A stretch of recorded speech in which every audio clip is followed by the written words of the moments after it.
Sehr geehrte Frau Staatsministerin Müntefering, sehr geehrter Herr Regierender Bürgermeister Müller, liebe Frau Molina, Repräsentantin der Italienischen Botschaft in Berlin, lieber Hermann Parzinger, lieber Herr Reinhardt, caro Paolo Galluzzi, liebe Frau Schneider-Kempf, liebe Gäste. Ich freue mich, Sie heute auf unserer virtuellen Vernissage begrüßen zu dürfen und möchte einleitend ein paar kurze Worte sagen. Diese virtuelle Vernissage ist auch für uns eine ganz neue Erfahrung. Und natürlich hatten wir für die Eröffnung unserer Ausstellung einen Abend unter Freunden avisiert, was sich atmosphärisch virtuell nur sehr bedingt umsetzen lässt. Now, in which language are we talking tonight? As people from all over the world are watching us, the talk by Alessandro Nova and the panel discussion that will follow later will be held in English.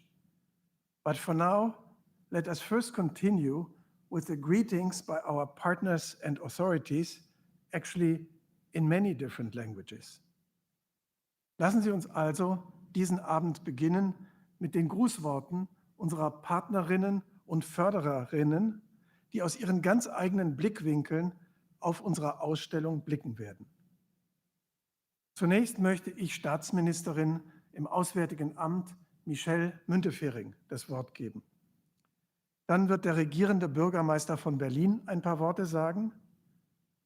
Es folgt die Repräsentantin der Italienischen Botschaft in Berlin, der Präsident der Stiftung Preußischer Kulturbesitz, der Direktor des Museo Galileo und der Direktor der Nomis Stiftung.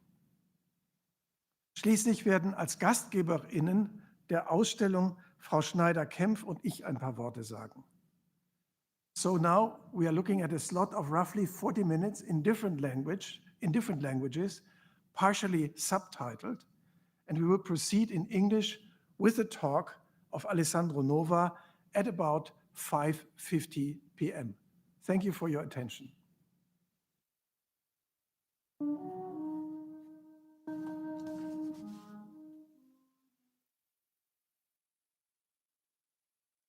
Künstler, Wissenschaftler, Ingenieur. Alles zugleich und doch mehr als die Summe der drei. Das war Leonardo da Vinci. Wissen ist das Kind der Erfahrung. Mit diesem berühmten Satz liefert uns da Vinci zu seinem Schaffen. Neues Wissen ist das Ergebnis von genauer Beobachtung.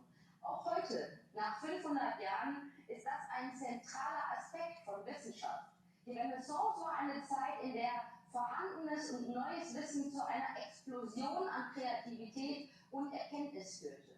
Leonardos Berliner Bibliothek, die für die Ausstellung zusammengetragen wurde, ist ein beeindruckendes Zeugnis davon. Durch intellektuellen Austausch entstanden zahlreiche Innovationen, die einen ungeahnten Wissensreichtum hervorbrachten. Der Buchdruck beschleunigte den damaligen Wissenstransfer und machte Wissen auch grenzübergreifend verfügbar. Was damals der Buchdruck war, ist heute die Digitalisierung. Damals wie heute gilt, Wissen entsteht durch Kooperation und Austausch. Nationale und soziale Grenzen schließen nicht nur Menschen von Wissen aus, sie verhindern auch Fortschritt.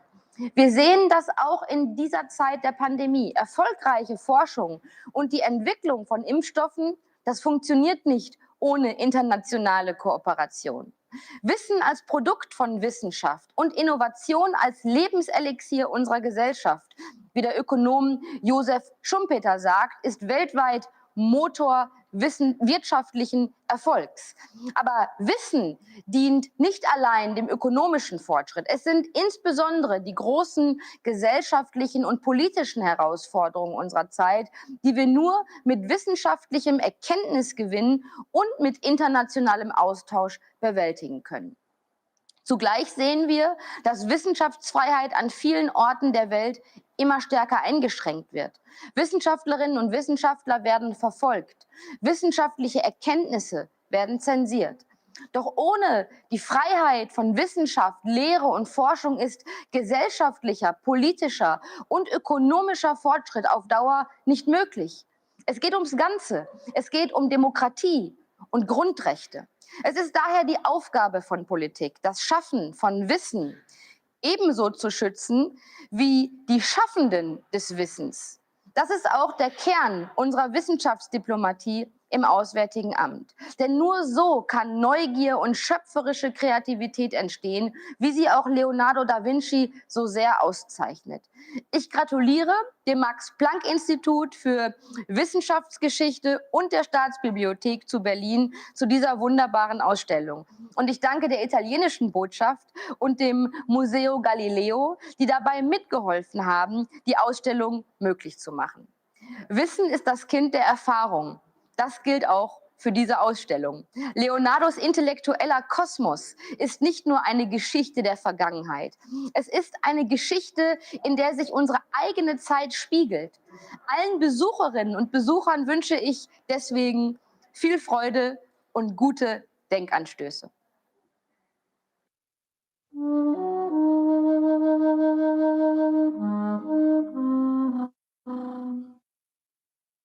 Meine Damen und Herren, es ist mir eine große Freude, Sie im Namen des Berliner Senats zur Eröffnung der Ausstellung Leonardos intellektueller Kosmos des Max-Planck-Instituts für Wissenschaftsgeschichte zu begrüßen. Es ist eine besondere Ausstellung, die die wertvollsten Bücher und Illustrationen der Zeit Leonardos zugänglich macht, präsentiert in einem virtuellen, ungewöhnlichen Format. Eine Ausstellung, die nur durch die Zusammenarbeit mit den italienischen Partnern vom Museum Galileo in Florenz und der Staatsbibliothek Berlin Wirklichkeit werden konnte. Berlin als Stadt der Wissenschaft und Forschung ist ein idealer Ort für mutige internationale Kooperationen. In der Diversität dieser unterschiedlichen Institutionen, Forschungsinstitut, Museum und Bibliothek, liegt ein besonderer Reiz. Wissenschaft und Forschung bestimmen schon seit mehr als 2 Jahrhunderten den Erfolg unserer Stadt im Zusammenwirken von Wissenschaft und Forschung auf regionaler, nationaler und auch internationaler Ebene existiert nämlich genau dieser Fortschritt. Fortschritt, der viele weitere Synergien entfaltet und Berlin als eine der weltweit führenden Wissens- und Innovationsmetropolen voranbringt. Im Max-Planck-Institut für Wissenschaftsgeschichte, das einen weltweit sichtbaren Ort der Reflexion auf Wissenschaft darstellt, wird nicht weniger erforscht als die Entstehung von Erkenntnis und Wissen, von Wissenschaft und Innovation seit den frühen Tagen der Menschheit und zunehmend in globaler Perspektive. Mit Blick auf diesen umfassenden und interdisziplinären Anspruch ist es also nur folgerichtig, dass das Institut den Künstler, Ingenieur, Architekten, Naturwissenschaftler, Naturphilosophen und Literaten Leonardo da Vinci in den Mittelpunkt einer Ausstellung stellt. Was ihn antrieb und die Nachwelt so nachhaltig fasziniert, war eine unbändige Neugierde. Sie war es, mit der er sich einen für ihn ganz eigenen intellektuellen Kosmos erschuf, dessen Innovationspotenzial sich teilweise erst viele Jahrhunderte später erschloss. Auch wenn Berlin wenig mit den Lebensstationen Leonardos zu tun hat, so hat die Beschäftigung mit ihm in Deutschland eine große Tradition. Er ist nicht nur eine herausragende, sondern auch sehr moderne Leitfigur der Wissenschaftsgeschichte. Und ich freue mich sehr, dass sein Wirken in unserer Stadt gerade in diesem besonderen Jahr beleuchtet wird. Wir nehmen in diesem Jahr die Jubiläen von Helmholtz und Virchow zum Anlass, aus dem Jahr 2021 ein Wissenschaftsjahr zu machen und den Fokus mit einer Vielzahl an Aktivitäten auf die vielfältige Berliner Forschungs- und Wissenschaftslandschaft zu richten. Ich bin dankbar, dass das Max-Planck-Institut für Wissenschaftsgeschichte mit Frau Professor Schäfer unser Kuratorium für das Wissenschaftsjahr 2021 mit ihrer Expertise unterstützt. Im Zentrum unseres Wissenschaftsjahres stehen Themen wie Gesundheit, Natur, Umwelt und Klima sowie das Zusammenleben unserer Gesellschaft, Themen, die Leonardo schon bewegt haben. Und umso mehr freue ich mich, dass diese Ausstellung gerade in diesem besonderen Jahr stattfindet und das Berliner Wissenschaftsjahr bereichert. Sie ermöglicht uns einen ungewöhnlichen Zugang zur Welt Leonardos durch seine unzählige Notizen, Schriften und Zeichnungen. Mit dieser Ausstellung wird Leonardos Werk für ein breites Publikum erfahrbar gemacht. Wir wollen ganz bewusst einen breiten Dialog über Wissenschaft und ihre Erkenntnisse ermöglichen, denn sie betreffen uns alle. Gerade in der Pandemie sehen wir überdeutlich, wie wichtig es ist, wissenschaftliche Erkenntnisse nicht nur breit zu reflektieren, sondern auch die Arbeitsweise der Wissenschaft zu erklären. Meine Damen und Herren, Berlin hat sich als Wissenschaftsstandort viel vorgenommen und in den vergangenen Jahren konsequent daran gearbeitet, seine Hochschulen und Forschungsinstitute nicht nur auszubauen, sondern auch besonders die Kooperation zwischen der universitären und außeruniversitären Forschung zu stärken. Für die wachsende Innovationsmetropole Berlin spielen unsere 5 Max-Planck-Institute eine besonders wichtige Rolle.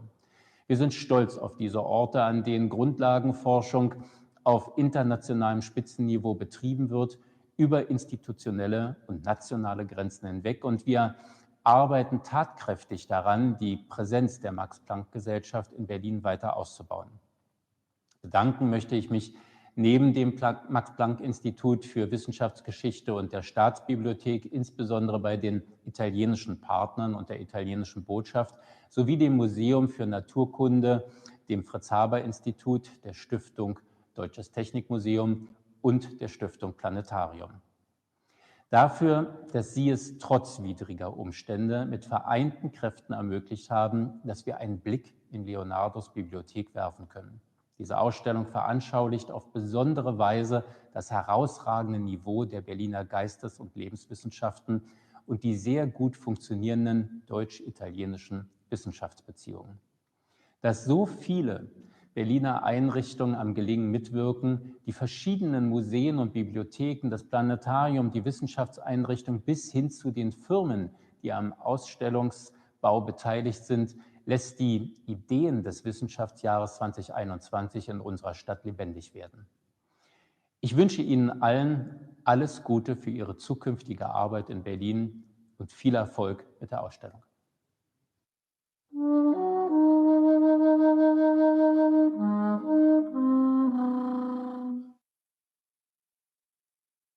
Signora Ministra di Stato Müntefering, Signor Sindaco Müller, Professor Parzinger, Professor Galluzzi, Dr. Schneider-Kempf, Professor Renn, Signor Reinhardt, cari amici dell'arte e della cultura italiana, tedesca ed europea, ho molte buone ragioni per rallegrarmi di celebrare assieme a voi oggi l'inaugurazione della mostra Leonardo da Vinci's Intellectual Kosmos, a cui l'Ambasciata d'Italia ha dato il proprio convinto sostegno fin dalla sua ideazione. Innanzitutto perché è un'occasione per celebrare il genio universale di Leonardo, la personalità eclettica di questo grande letterato, artista e scienziato. In secondo luogo, perché è il frutto della collaborazione tra alcune delle migliori istituzioni scientifiche italiane e tedesche.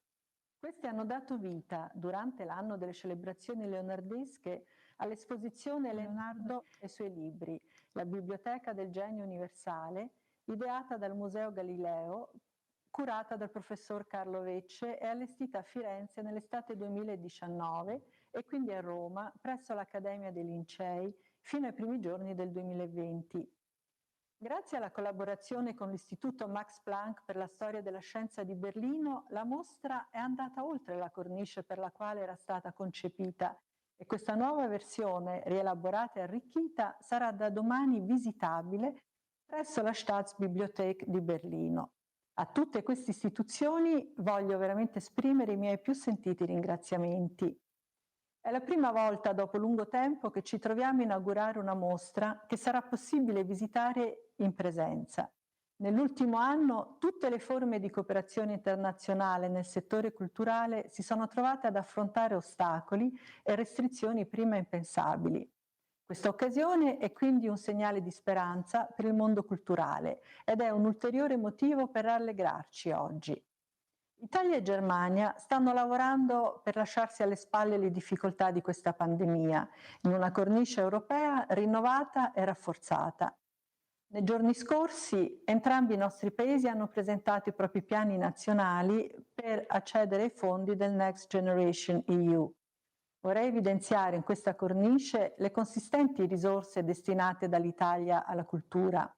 Pochi giorni fa si è tenuto, sotto l'impulso della Ministra di Stato Müntefering, un importante Summit on European Cultural Politics and New Digital Solutions. È intervenuto il Ministro Franceschini, che per primo aveva posto la nuova frontiera digitale all'attenzione dei colleghi europei.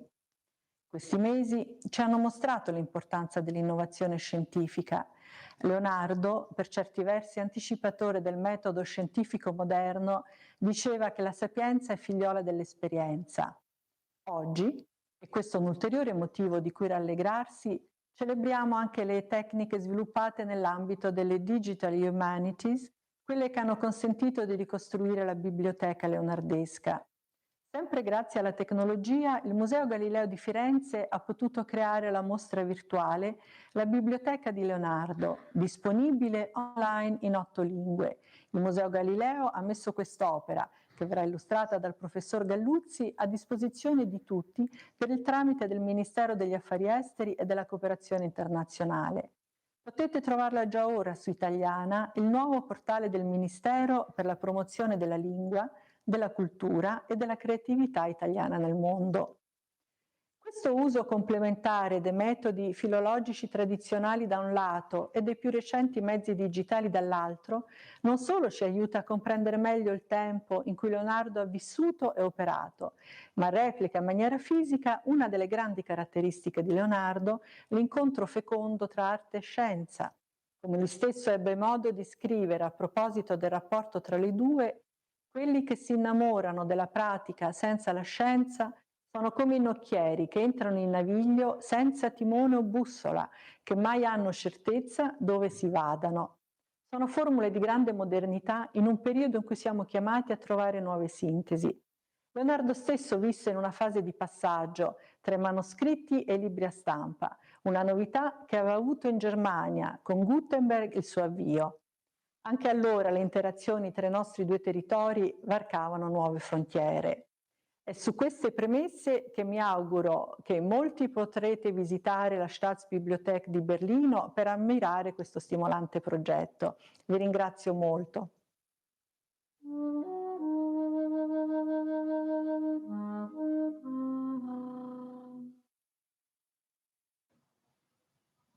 Lieber Jürgen Renn, meine sehr geehrten Damen und Herren, ich möchte Sie ganz herzlich begrüßen zur Ausstellung Leonardos intellektueller Kosmos, eine Ausstellung, die wir leider aufgrund der Umstände virtuell nur eröffnen können. Aber dennoch ist es eine wichtige Ausstellung, ein Kooperationsprojekt zwischen dem Max-Planck-Institut für Wissenschaftsgeschichte und der Staatsbibliothek zu Berlin, preußischer Kulturbesitz, unter der Schirmherrschaft der italienischen Botschaft, was uns ganz besonders freut.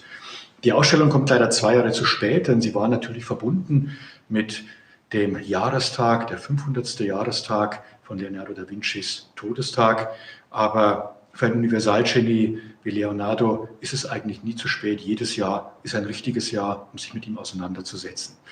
Im Mittelpunkt der Ausstellung steht die Rekonstruktion seiner Bibliothek, der Kosmos, aus dem er sein Wissen schöpfte.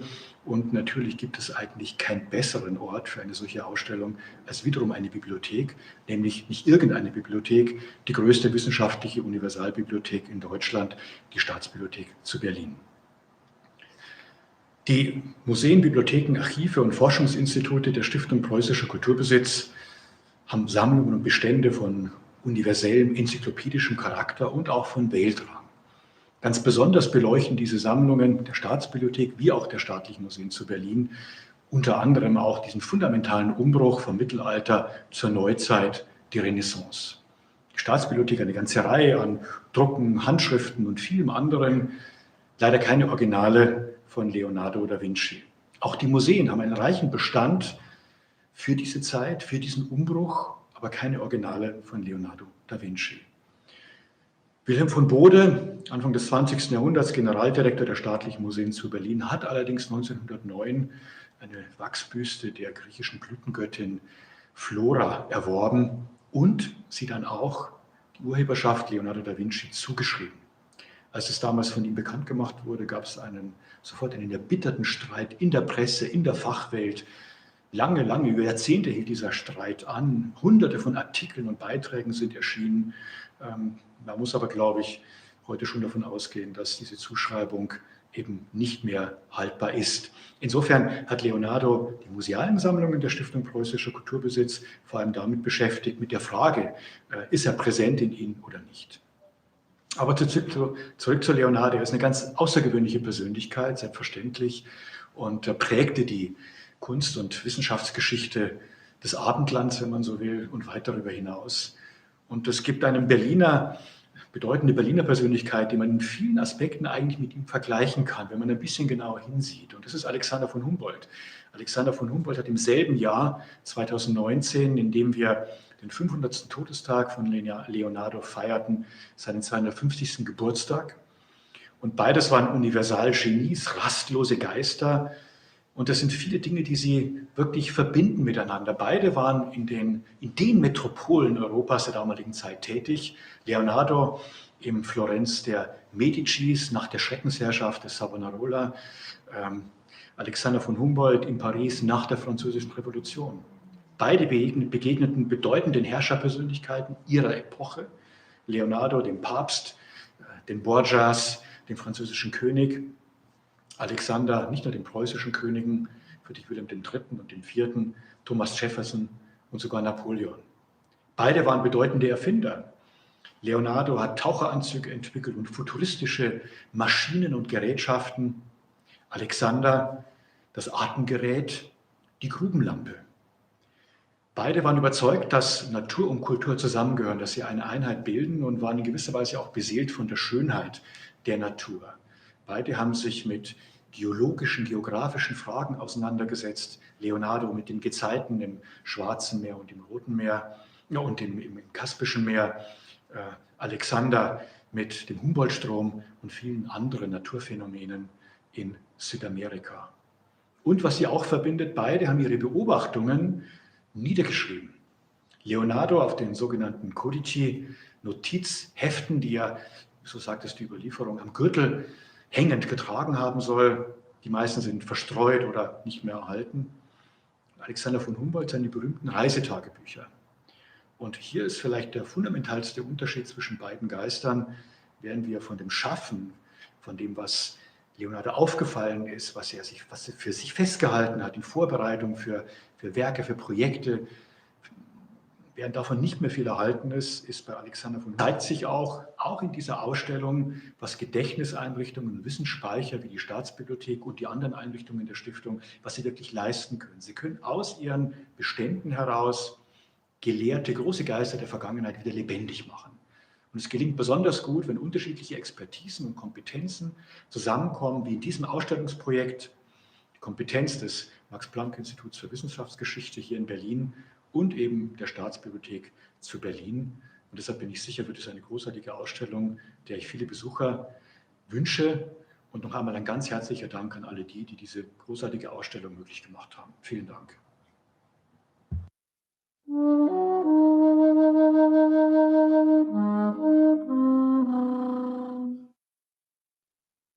Nell'esprimere il mio saluto e il mio compiacimento per questa iniziativa molto importante che prende avvio a Berlino, anche se in un momento che non ci consente di guardarci in volto e di scambiarci le impressioni e di visitare soprattutto la mostra, esprimo il mio compiacimento a nome di diversi soggetti. Il Museo Galileo in primo luogo, che ha avuto l'idea di avviare la ricerca sulla biblioteca di Leonardo e che si è avvalso della preziosissima collaborazione di Carlo Vece, grande specialista su questo tema, il Comitato Nazionale per le celebrazioni dei 500 anni dalla morte di Leonardo, che ha sostenuto energicamente questa iniziativa, i diversi soggetti che, a cominciare dall'Università di Stanford, dall'Accademia dei Lincei di Roma, hanno ospitato versioni successive a quella fiorentina della mostra stessa,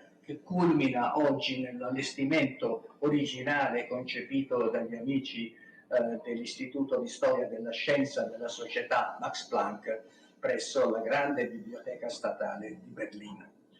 Naturalmente il compiacimento è anche personale, io sono uno studioso di Leonardo e il tema della biblioteca ha avuto progressi di conoscenza straordinari in seguito a queste ricerche, ha culminato anche in un grande libro, anche bellissimo libro, che contiene schede descrittive di tutti i libri che Leonardo aveva raccolto e ha messo a disposizione degli studiosi di tutto il mondo la possibilità di, come dire, visitarla la biblioteca di Leonardo, di tirare fuori i libri che aveva raccolto e i manoscritti che aveva raccolto dagli scaffali, di aprirli, di leggerli. Mi riferisco al sito web dedicato alla biblioteca di Leonardo, che viene lanciato addirittura in 8 lingue contestualmente a questa iniziativa espositiva berlinese e che sarà visibile sia sul sito web del Museo Galileo che sul sito web degli istituti italiani di cultura disseminati nell'intero pianeta. Questa realizzazione è il frutto della collaborazione del Museo Galileo con il Ministero degli Affari Esteri e con gli istituti italiani di cultura e con il Comitato Nazionale per le celebrazioni dei 500 anni. Gli amici di Berlino, gli amici coordinati da Jürgen Renn, un vecchio amico, un antico e noto collega, sono stati preziosi nell'aggiungere a questa mostra, nella sua configurazione iniziale, variazioni, aspetti, integrazioni fondamentali. Esprimo l'augurio di poterla visitare presto e formulo l'auspicio che sia un grande successo.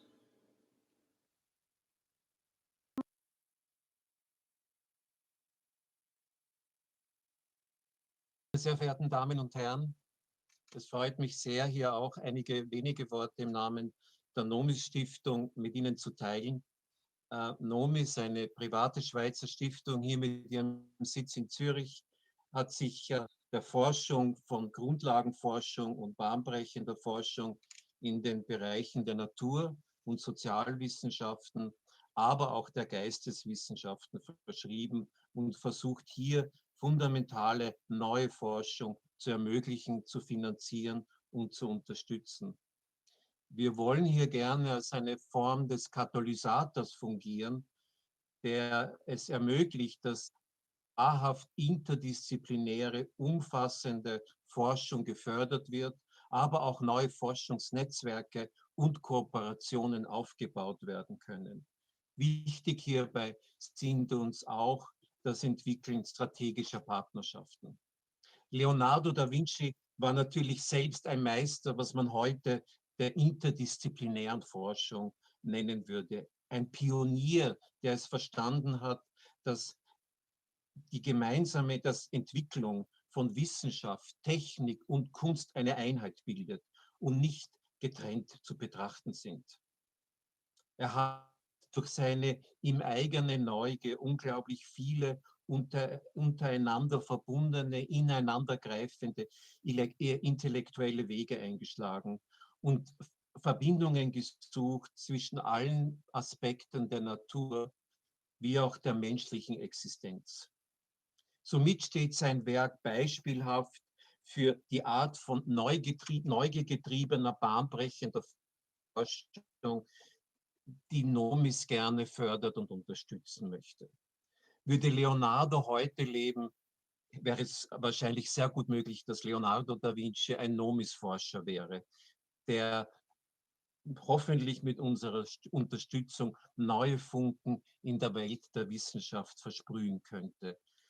Jedoch zeigt sein Genie, dass er dafür nicht mehr heute unter uns sein muss, bis zum heutigen Tage, mehr als 500 Jahre nach seinem Ableben, bereichert er die Welt der Wissenschaft ganz bedeutend.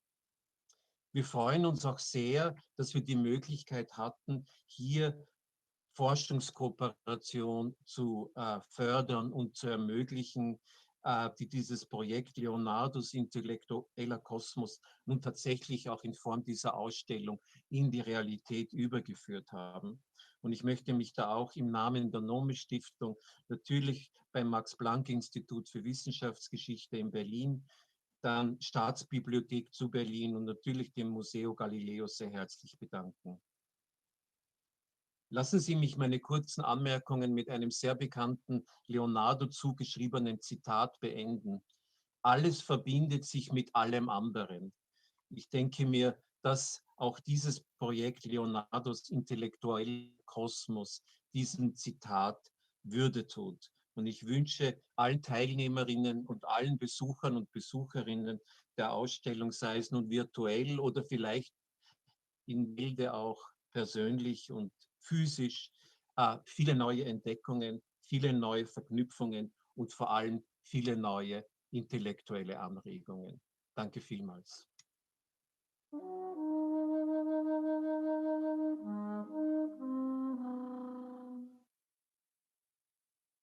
Leonardo da Vinci ist ein Mensch des Epochenumbruchs. Denn er ist exakt so alt wie Johannes Gutenbergs Erfindung des Buchdrucks mit beweglichen Lettern.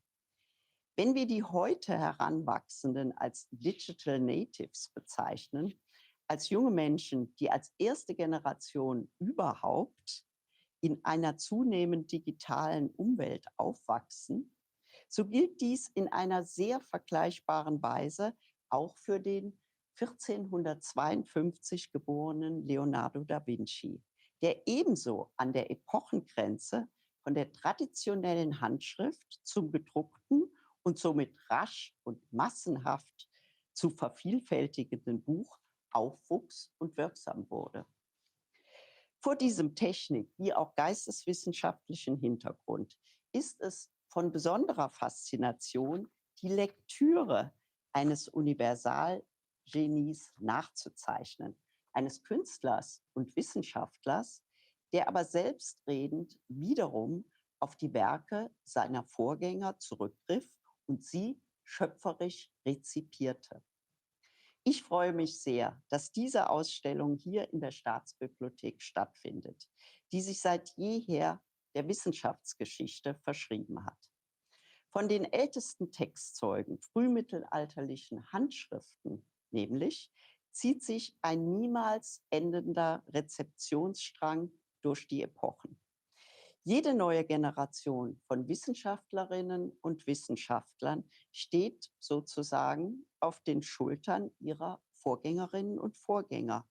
Und der schriftliche Niederschlag, den die vielfältigen Studien, Analysen und Forschungen gefunden haben, findet seit jeher Einzug in die Magazine der Staatsbibliothek. Ich erwähnte eingangs Leonardos enge Zeitgenossenschaft zum Zeitalter des Gutenbergschen Buchdrucks mit beweglichen Lettern. Inkunabeln nennt man diese frühen Dokumente des Buchdrucks, auch Wiegendrucke. Der Buchdruck lag noch in der Wiege, ein sehr schönes Bild, von denen die Staatsbibliothek erfreulicherweise einige sehr bedeutende und schöne Stücke zu unserer gemeinsamen Ausstellung beisteuern kann. Wir eröffnen heute eine Ausstellung, die weit mehr ist als eine buchgeschichtliche Präsentation. Denn die Kontextualisierung ist ein sehr wesentliches Ziel unseres Projekts. Kontextualisierung angewandt auf die Rekonstruktion historischer Bibliotheken bedeutet nicht weniger als die Einbettung gesicherter und zumindest zu vermutender Lesestoffe in ihren ideengeschichtlichen Kontext.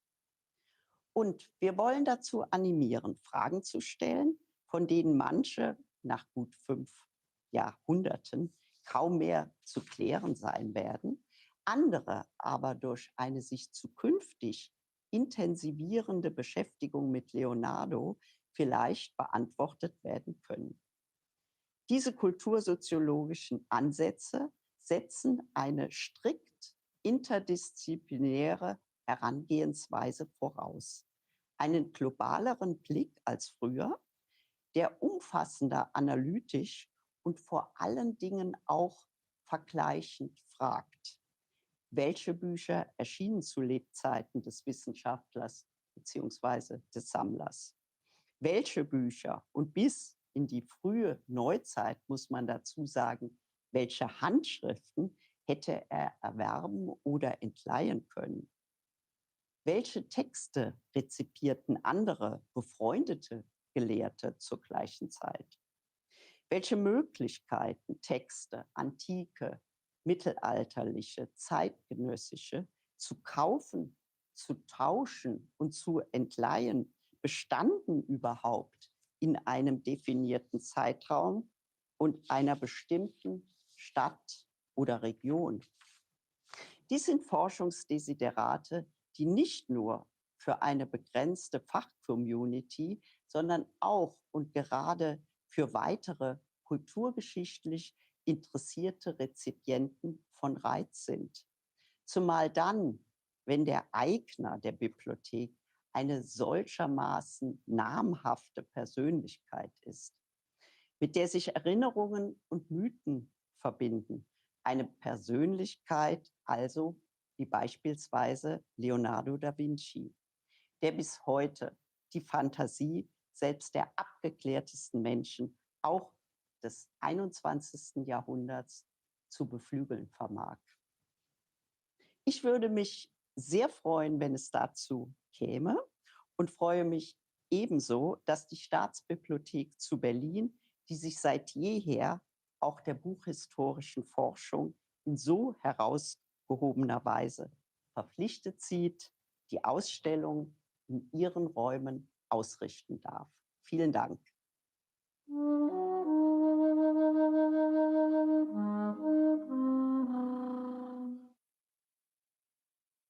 Liebe Gäste, liebe Mitstreiterinnen und Mitstreiter, welcome, benvenuti, willkommen. Heute ist der große Tag. Nach jahrelangen Vorarbeiten eröffnen wir heute gemeinsam die Ausstellung Leonardos intellektueller Kosmos. Allerdings zunächst nur virtuell. Wir hoffen sehr, dass die Entwicklung der Pandemie so bald wie möglich auch einen physischen Besuch der Ausstellung ermöglicht. Wir informieren Sie über die weitere Entwicklung auf der Webseite des Max-Planck-Instituts für Wissenschaftsgeschichte und dort finden Sie auch eine virtuelle Ausstellung mit vielen zusätzlichen Informationen und Materialien. Die Ausstellung bietet Einblicke in eine bisher verborgene Seite Leonardo da Vincis, seinen intellektuellen Kosmos, wie er sich nur aus der Welt seiner Bücher erschließen lässt. Ja, Leonardo war nicht nur Künstler, Wissenschaftler, Ingenieur, er war auch ein Büchersammler und Jäger. Welche Bücher hat er gelesen? Welche haben ihn fasziniert? Welche haben ihn inspiriert? Schauen Sie selbst. Die Ausstellung ist ein Gemeinschaftsprojekt mit dem Museo Galileo in Florenz und der Staatsbibliothek hier in Berlin und vielen anderen Partnern, insbesondere auch der Nomis-Stiftung, die uns finanziell unterstützt hat. Wir haben keine Mühe gescheut, durch zeitgenössische Exemplare der von Leonardo gesammelten Bücher sowie durch Objekte aus seiner Lebenswelt seinen intellektuellen Kosmos zu veranschaulichen. Dabei haben uns insbesondere auch das Naturkundemuseum, das Deutsche Technikmuseum und das Planetarium hier in Berlin kräftig unter die Arme gegriffen. Zu diesem Projekt, das vollständig zweisprachig, Deutsch und Englisch ist, gehört auch der ebenfalls zweisprachige Katalog der Ausstellung, den ich Ihnen hier einmal zeigen möchte. Zweisprachig heißt eine Version auf Deutsch und eine weitere auf Englisch. Und der Grund, warum der so schwer ist, liegt uns insbesondere an der Bandbreite und den vielen Essays, die wir haben zusammenbekommen können. Und diese Bandbreite erstreckt sich von der Person Leonardos über die verschiedenen Wissensbereiche, mit denen sich Leonardo beschäftigt hat, bis hin zu seiner Wirkung und Bedeutung für uns heute. Auch die Bandbreite der Autoren, die wir für den Katalog gewinnen konnten, spricht für sich. Darunter sind namhafte Experten wie Carmen Bambach, Horst Bredekamp, Frank Fehrenbach, Paolo Galluzzi und Carlo Vecce, aber auch Wissenschaftler, die bisher noch nicht zu Leonardo gearbeitet haben, wie die Kollegen vom Technikmuseum, Kerstin Wallbach und ihre Co-Autoren. Die Ausstellung, sowohl die physische als auch die virtuelle und der Katalog, sind beide das Werk einer sehr großen, internationalen und vielfältigen Gemeinschaft. Ohne die vielen Einzelakteure, aber auch ohne die Institutionen, angefangen vom Museo Galileo in Florenz, über die Berliner Institutionen wie die Stiftung Preußischer Kulturbesitz mit ihren Museen, das Technikmuseum, das Naturkundemuseum, das Planetarium, wäre es uns nicht gelungen, Leonardos Kosmos so anschaulich einzufangen, wie uns das hoffentlich gelungen ist. Vor allem die bedeutenden Schätze der Berliner Bibliotheken, allen voran aus der Staatsbibliothek und aus dem Kupferstichkabinett, aber auch aus der Bibliothek des Max-Planck-Instituts, haben mit ihren reichen Beständen an Büchern aus der Leonardo-Zeit diese Ausstellung erst möglich gemacht. Die Ausstellung ist also eine dezidiert berlinerische, die noch einmal deutlich zeigt, welche Vielfalt und welche reichen Schätze in dieser Stadt zu finden sind. Sie ist ein Beweis auch der sehr guten deutsch-italienischen Beziehungen auf wissenschaftlicher und kultureller Ebene, aber auch auf politischer Ebene. Und deswegen nutze ich die Gelegenheit, einen herzlichen Gruß und einen noch herzlicheren Dank an die Kollegen von der Italienischen Botschaft auszurichten, die uns von Anfang an tatkräftig bei dem ganzen Projekt unterstützt haben. Die Ausstellung hat in der Tat eine lange Vorgeschichte. Und damit meine ich nicht nur die wiederholten Verschiebungen, die uns die Pandemie seit dem Leonardo-Jahr 2019 aufgezwungen hat. Inzwischen haben wir das Raphael-Jahr hinter uns gebracht und wir sind mitten im Dante-Jahr, die beide natürlich auch in unserer Ausstellung vorkommen. Die Ausstellung fußt auf 150 Jahren Forschungen zu Leonardos Bibliothek, gekrönt von dem Werk des italienischen Historikers Carlo Vecce. Dieses Werk bildete auch den Ausgangspunkt für eine Ausstellung zu Leonardos Bibliothek in Florenz im Jahre 2019, die ihrerseits den Ausgangspunkt für unser gemeinsames Projekt darstellt. Das Museo Galileo hat hierzu reiche historische Materialien auf einer tollen Online-Anwendung zur Verfügung gestellt, die in 8 Sprachen verfügbar ist, und den Zugang dazu finden Sie ebenfalls auf unserer Webseite. Dennoch kann natürlich nichts den Besuch der realen Ausstellung ersetzen, in der Sie die fantastische Inszenierung von Leonardos intellektuellem Kosmos durch unseren Architekten Serge von Arx erleben können. Bei dieser Gelegenheit möchte ich auch meinen Mitkuratoren Matteo Valeriani, Sabine Hoffmann und Antonio Becchi für die tolle Zusammenarbeit danken, die nahezu vollständig eine virtuelle war. Wir haben uns, glaube ich, nur ein einziges Mal physisch gemeinsam getroffen und nicht einmal heute ist das vollständig möglich, denn Antonio Becchi konnte leider aus London nicht zu uns kommen. Immerhin, der Szenograf der Ausstellung Serge von Arx hat es geschafft, unter ziemlich abenteuerlichen Bedingungen von Oslo nach Berlin zu reisen. Mein Dank gilt allen Partnern auf unserer Reise, auch diejenigen, die ich noch nicht namentlich genannt habe, ebenso wie meinem gesamten Team, das unermüdlich an diesem Projekt gearbeitet hat. Lassen Sie sich überraschen und lassen Sie sich verzaubern, sobald es die Pandemiebedingungen erlauben. Kommen Sie uns besuchen, machen Sie eine Reise in die uns so ferne und doch so präsente Zeit der Renaissance. Und versuchen Sie doch einfach einmal selber den Da Vinci-Code zu knacken. Viel Vergnügen. Ja, meine Damen und Herren, nochmal ganz, ganz herzlichen Dank an alle Partner, die uns Grußworte geschickt haben, aber auch an alle anderen Partner, die bisher noch nicht erwähnt worden sind, etwa das Fritz-Haber-Institut und das Kunsthistorische Institut in Florenz. Jetzt aber machen wir erstmal 5 Minuten Pause und um 17:50 Uhr wird es weitergehen. Now we have a break of about 5 minutes and we'll continue at 10 minutes to 6 with the talk by Alessandro Nova. Thank you for your attention.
From a composition by my friend, the Italian composer Luca Lombardi, who has also composed special music for this exhibition.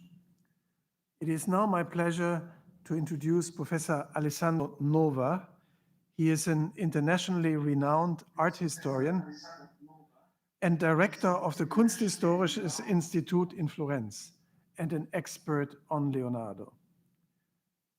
The Kunsthistorisches Institut in Florence, also known as the Kunst, is a Max-Planck-Institut and was a center for Leonardo studies in the 1940s under its director Ludwig Heinrich Heidenreich, a tradition that Alessandro brought back to life, re-establishing the Kunst as a center of research and exchange on Leonardo.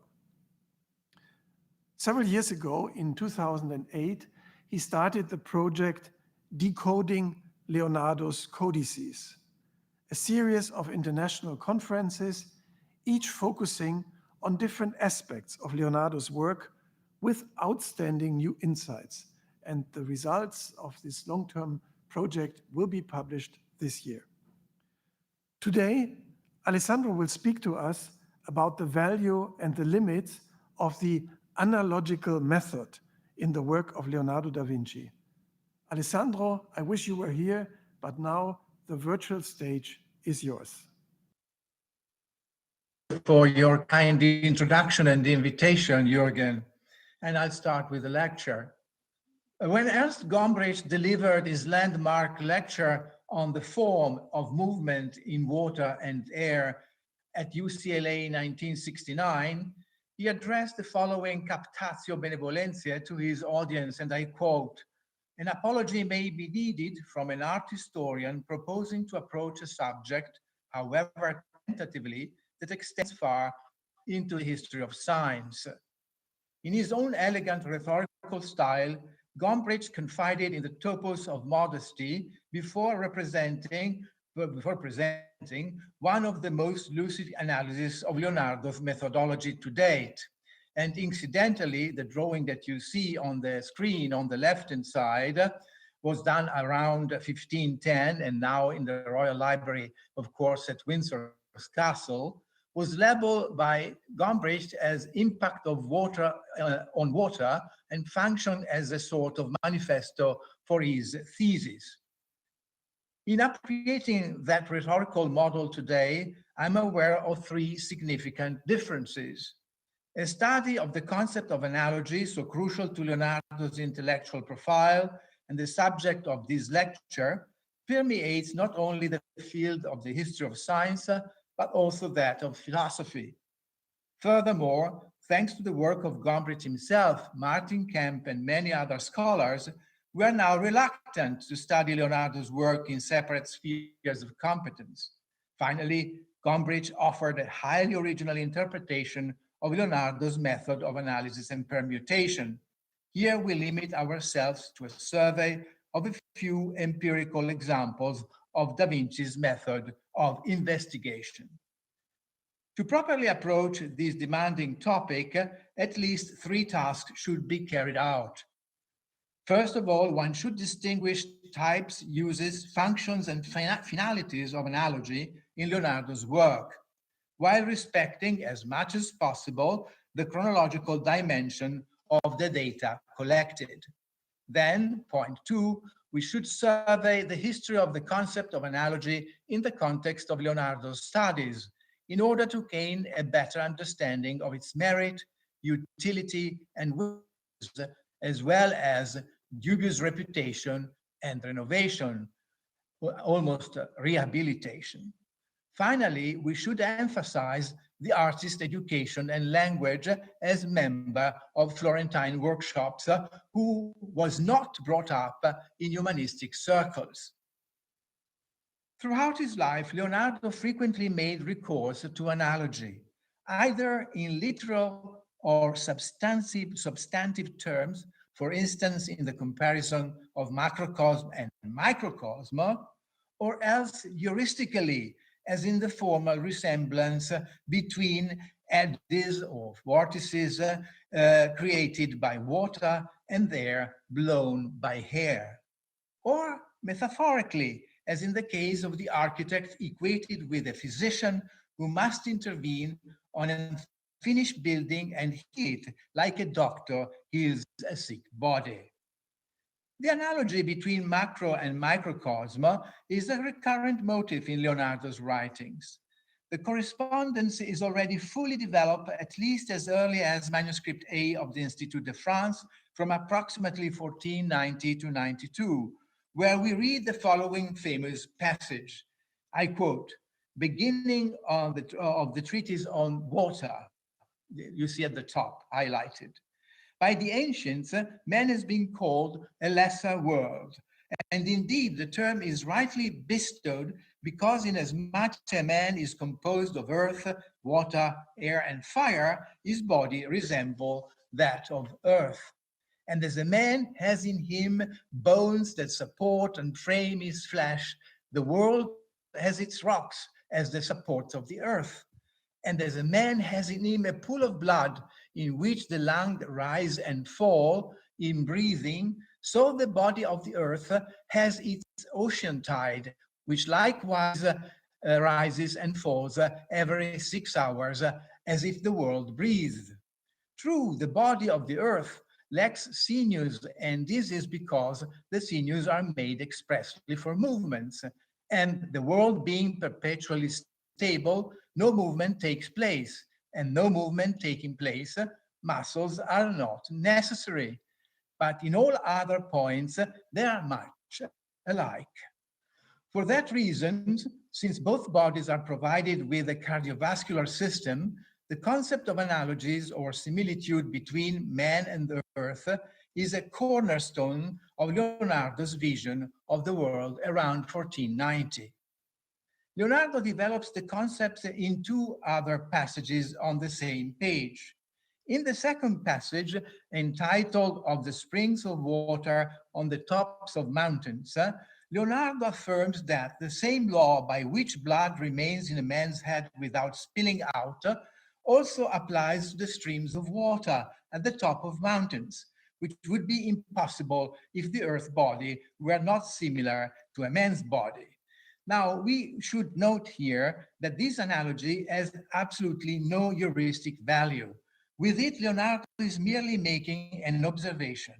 And indeed, not yet satisfied with a static comparison of similarity between man and earth, between blood and water, he returns to the point in the third passage, entitled Of the Heat That Is in the World. Here, Leonardo writes, where there is life, there is heat, and where vital heat is, there is movement and of vapor and humors. His goal, however, is not to explain the cause of shape of the world, but rather, and much more simply, to elucidate an hydraulic or dynamic process, as the long passage at the bottom of the page demonstrates. Drawn by the heat of fire, considered as an element, and by the warmth of the sun, waters would rise up again in a continuous cycle from the base to the top of the mountains and create rivers whenever they found a crevice along the way. This is illustrated by the sketch at the right-hand side of page 15, 6 recto, on the other side at the bottom right. These three passages insist on the transition from a zoomorphic morphological static analogy, in other words, the equation man, earth, and blood, water, to a mechanistic and dynamic analogy that operates in tandem with its occurrences in the natural philosophy of his time. In other words, the passages we have cited do not have a cosmological or anthropological connotation. Instead, they underpin a generally mechanical explanation of the circulation of water. The fact remains that when Leonardo confronts these complex problems, he supports his inquiry with whichever type of analogical method seems appropriate.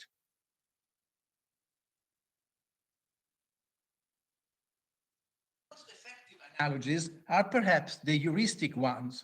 Unlike the first type, which we have defined as literal or substantive, the heuristic analogy is strongly and necessarily mediated by the use of explicative models that could be defined as epistemological. These models, mechanical, perspectivals, and so forth, govern the recourse to and not vice versa, as was the case with the literal analogy. Besides the examples that could be culled from the copious pages devoted to comparative anatomy, the pages where Leonardo attempts to explain invisible phenomena by appealing to very concrete similes are particularly evocative. For example, this is to be seen in his study of sound and light waves, which he compares to the waves created by two small stones thrown into a pond at the same moment, as we can see on these two pages from manuscript A. So these two circles, so to speak, on the other side. Whatever has always been central to Leonardo's water has always been central to Leonardo's interests. And Gombrich Hesse, that we have mentioned above, was among the first to approach this subject critically. The art historian was the first to interpret a sketch like the one in the middle of the sheet here on the left, not as a snapshot, but rather as a very elaborate diagram. Remaining in the aquatic context, another famous drawing here on the right-hand side, done around 1513 and also kept in Windsor Castle, should be examined since his words form one of Leonardo's most celebrated analogical texts in the world of fluids.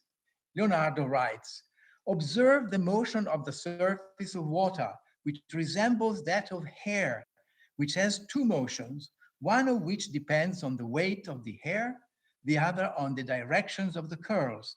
Thus, the water forms turning eddies, one of which follows the impetus of the main course, while the other follows that of incidental and reflected motion.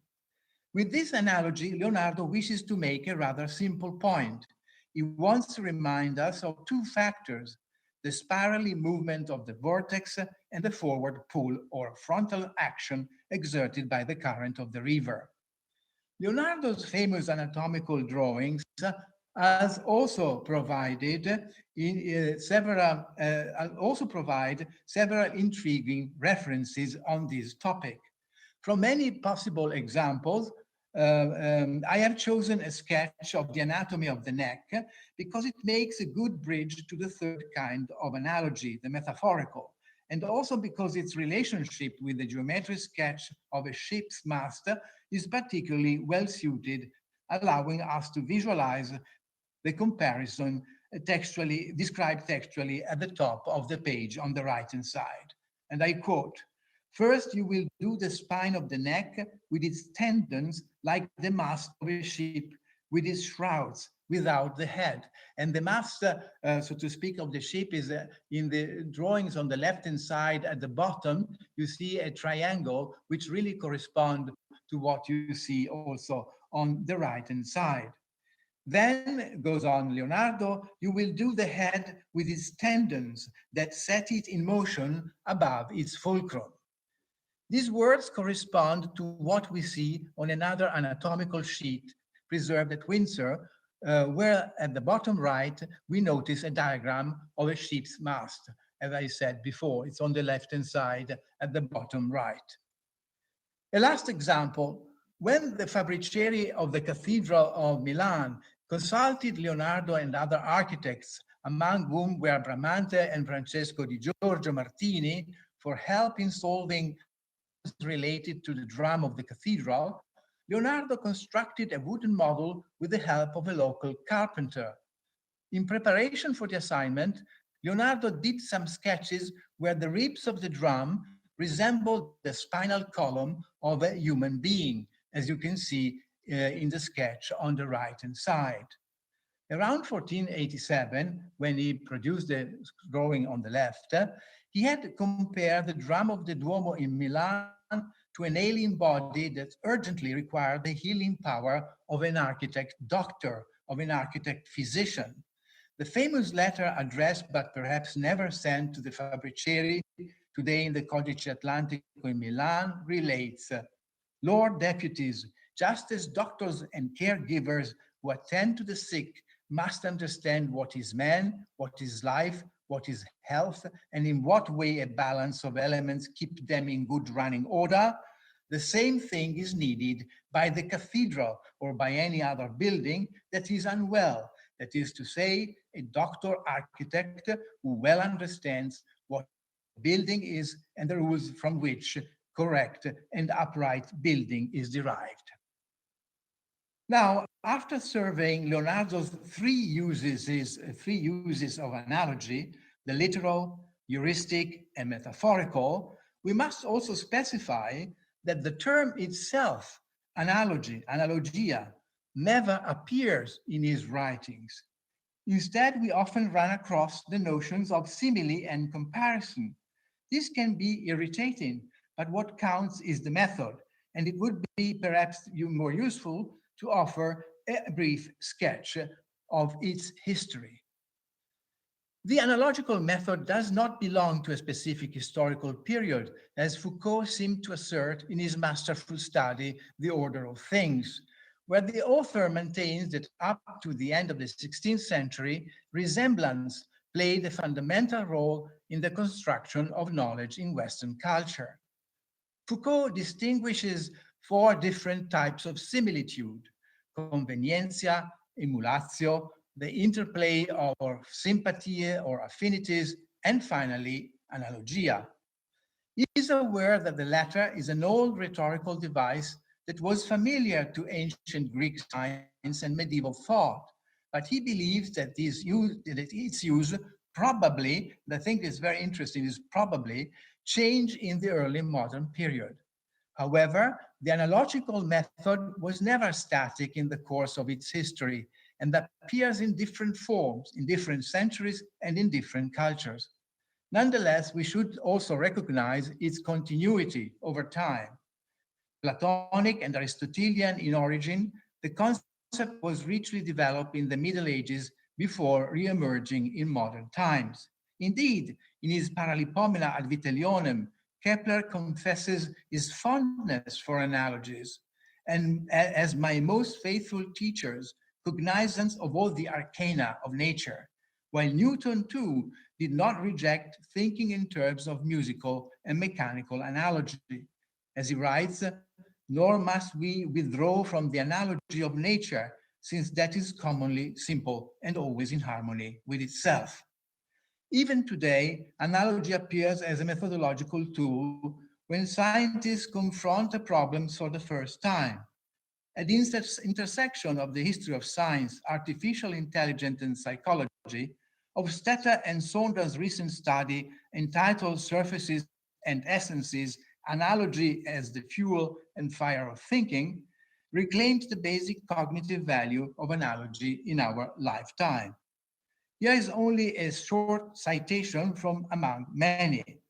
I quote, "In this book about thinking, analogies and concept will play the starring role, for without concepts there can be no thoughts, and without analogy there can be no concepts." This is the thesis that we will develop throughout the book. Having taken note of this millennial tradition, how can we make sense of the often formulated censor of Leonardo's use of the analogical method? My goal here is neither to critique nor redeem, so to speak, the results that Leonardo obtained from use of analogies, and then compare that finding with the exactitude that later emerged in the course of the history of science. But rather, my goal is to understand the various functions of these analogies within his thought. To clarify my position, it may be useful to review briefly the main steps of this philosophical and historiographical debate, confining our scope to the 20th century. If Olszki depreciated the important results that Leonardo occasionally achieved because the artist was incapable of reaching a truly scientific synthesis, conversely, Cesare Luporini and Vassili Zubov defended Leonardo's approach and results. The former, that is Luporini, by defending the two-pronged usefulness of analogy as an instrument of knowledge, that is to say, as a research hypothesis or as a systematic starting point that would be discarded as soon as it was found to be unsustainable. The latter, that is Zubov, by polemicizing against the somewhat grotesque image by Olszki, who was trapped, in their opinion, in the snare of his own positivistic ideology. Olszki devotes an entire chapter of his classic 1917 study, the first volume of the trilogy Die Geschichte der neusprachlichen wissenschaftlichen Literatur, to Leonardo.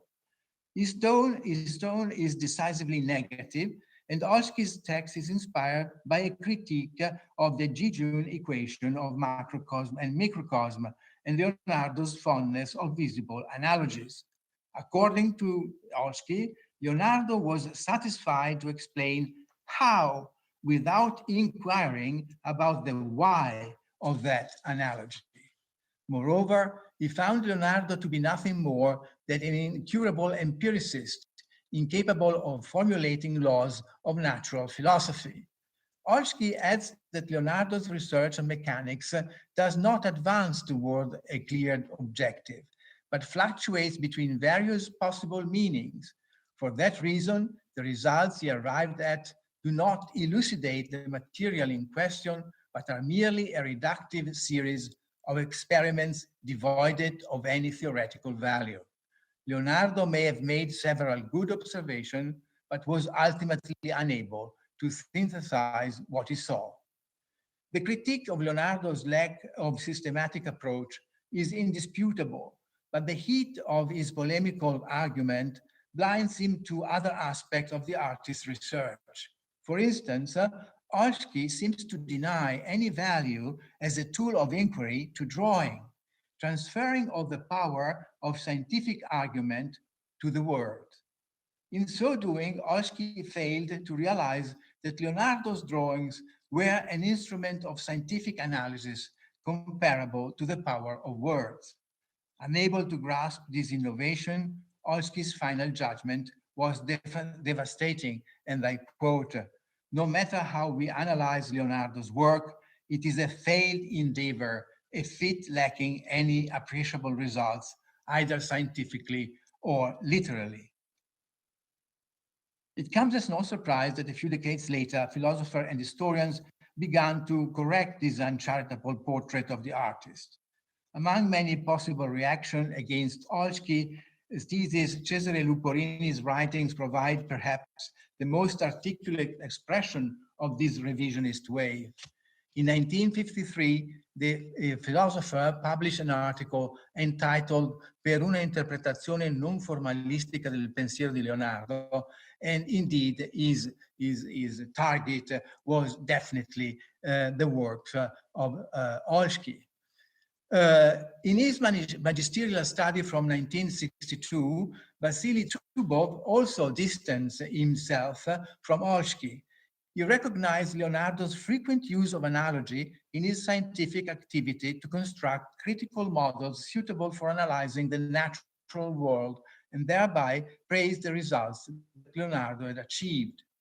According to Zubov, it was not true that Leonardo admitted imaginary analogies without verifying them. On the contrary, analogies were simply the first step on an intellectual journey and the beginning of a mental process.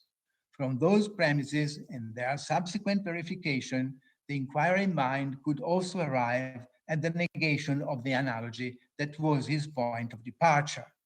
Thus, analogies was never used by Leonardo to explain a phenomenon, but rather as an attempt to follow a hypothetical path between cause and effect.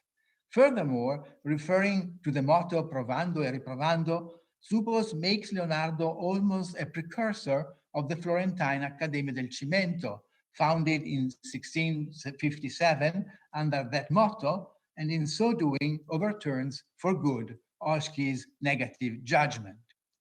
To avoid any misunderstanding, I'm not trying to present a portrait of Leonardo as a great scientific precursor.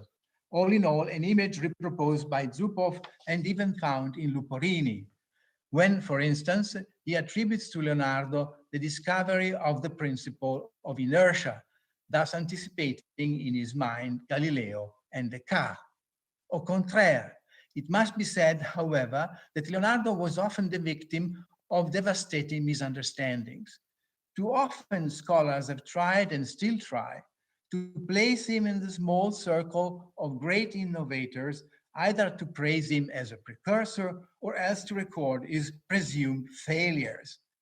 Instead, we ought to insist on the fact that Leonardo's mind was shaped in the Florentine workshops of the Quattrocento, trained by the growth of a highly effective empirical knowledge or culture that was not averse, however, to contacts with high culture. And here at the top, you see the painter, and in the middle, the sculptor, who are just part of this, let's say, artisanal society.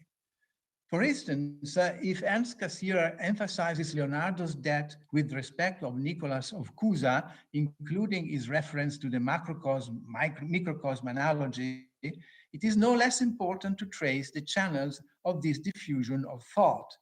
As others have suggested, the most likely connection between Niccolò Cusano's De Docta Ignorantia from 1440 and the world of the Florentine workshops from Brunelleschi to Alberti and from Verrocchio to Leonardo may have been the mathematician Paolo Toscanelli. But we should not neglect the figure of Marsilio Ficino, whose writings, for instance, on the Comparatio Orfica Solis ad Deum, are literally studied with analogies. Nevertheless, if we want to shed some light on Leonardo's relationship with the analogical method, we should not examine the constellation of humanists too closely, no matter how useful and necessary it may sometimes be. Instead, we should look more closely at the liveliness of orally transmitted knowledge in the workshop. As Dorothy Königsberger writes in her undervalued but absolutely brilliant book entitled Renaissance Men and Creative Thinking of Concepts of Harmony, and I quote, "At first, the influence of Cusano was not directly explored by philosophers, but rather it was appreciated in philosophical discussion within the artistic community. The direct and wider historical impact of Cusanos on philosophy comes much later, when he was taken up by Giordano Bruno. For it was in the lively atmosphere of the botteghe or workshops that Leonardo's language was formed, as well as his special ability to investigate the natural world using analogy, simile, and comparison as rhetorical tools. The fact that by ignoring the historical contexts, posterity was compelled instead to compare Leonardo with the illustrious protagonist of the history of modern science, Kepler, Galileo, and Newton, is nothing short of miraculous. Such homage, however, has inadvertently distorted not only Leonardo's historical image and stature, but even his historical significance. Thank you for your attention.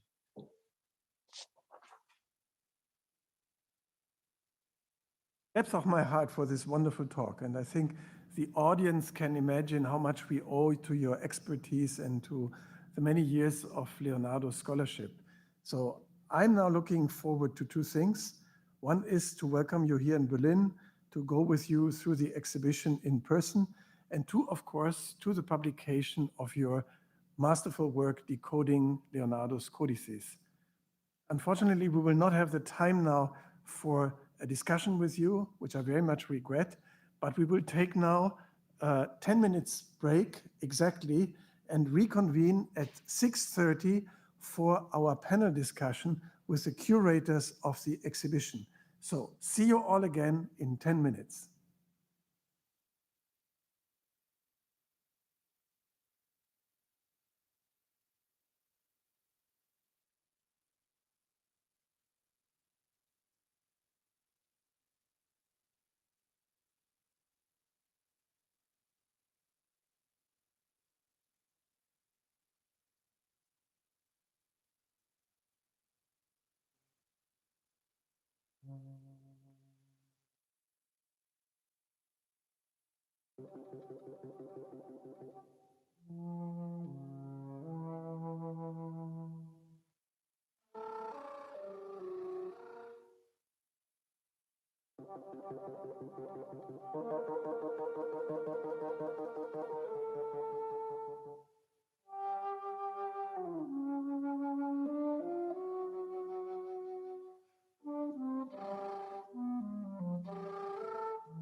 It is now my pleasure to welcome you for the panel discussion among the curators of the exhibition, in which we will jointly reflect on some of our experiences with bringing to life Leonardo's Berlin Library. We will talk for about 30 minutes, and after the panel discussion, we will be available for another 20 minutes for your questions and try to answer them or comment on them. Let me begin with an introduction of my colleagues and friends. It is a pleasure to introduce Sabine Hoffmann. She's an art historian and, of course, co-curator of the exhibition. She wrote the texts that bring the books and objects of the exhibition alive, and we owe a lot to her experience, to her professionalism, and to her commitment. Don't blush.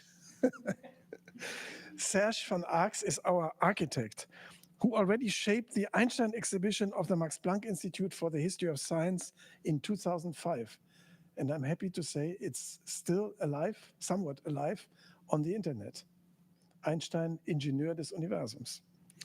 We have found in him a visionary and congenial partner. With his team, especially Armin Schreiter and Andreas Fuchs, he has mastered the construction with aplomb. It sounds like I'm giving you prizes here, but you know, the prize is our collaboration, I guess. Matteo Valeriani is my friend and colleague for many years. If I were to enumerate what this exhibition owes to him, we would not have any time for the rest of the panel discussion.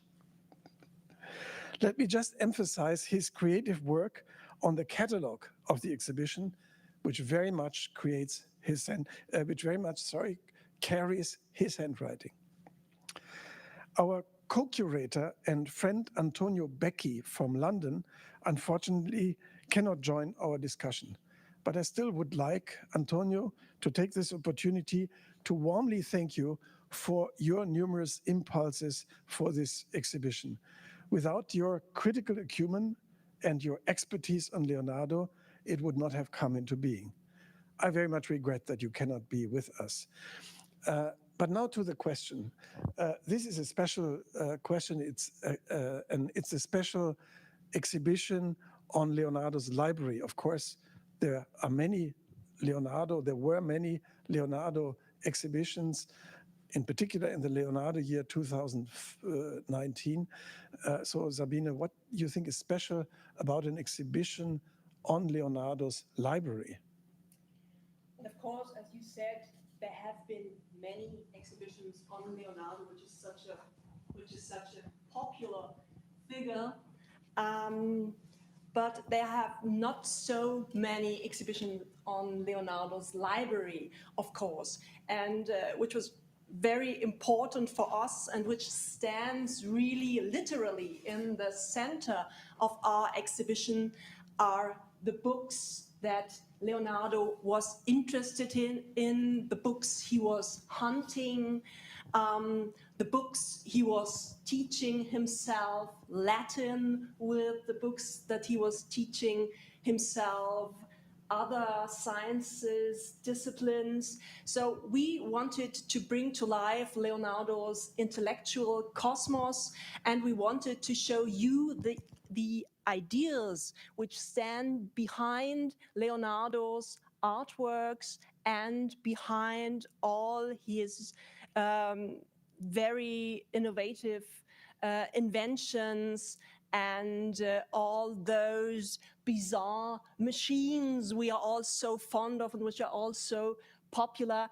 And I have to tell you, we also have a machine in our exhibition, but thanks to the genius, I have to say, of Serge van Arx, this machine is rather different from what we expect of those Leonardesque machines. So you have to come to the exhibition and you have to have this experience there.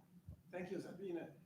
Matteo, can you tell us a little bit more about the narrative of the exhibition? How is the exhibition really constructed? Yeah, now is the exhibition done and ready to be visited.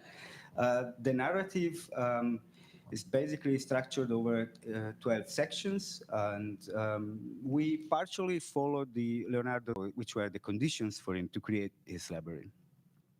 Yeah, Matteo, I think it was very much a dialogue between scholars like yourself, like Sabine, art historian, you are a historian of science, as is Antonio, and with the exhibition maker, with an architect and scenographer. So Serge, can you complement? Was this a dialogue on equal footing? How did you live this experience of a dialogue with the historians in the team? Yes. Well, first of all, very difficult not to blush here. So thank you for all your very warm words and also for the confidence in me joining this project, which was an incredible pleasure, I have to say. I mean, it's interesting that you've already brought up the notion of dialogue, because for me, any exhibition, scenography, or architecture is about dialogue. Not so much only the dialogue between the participants or the creators, but the dialogue that the work itself does. So it's mainly, the work is mainly about creating a spatial sensory narrative, which is interwoven with the storytelling of the content of the theme of the curatorial, of the curatorial environment.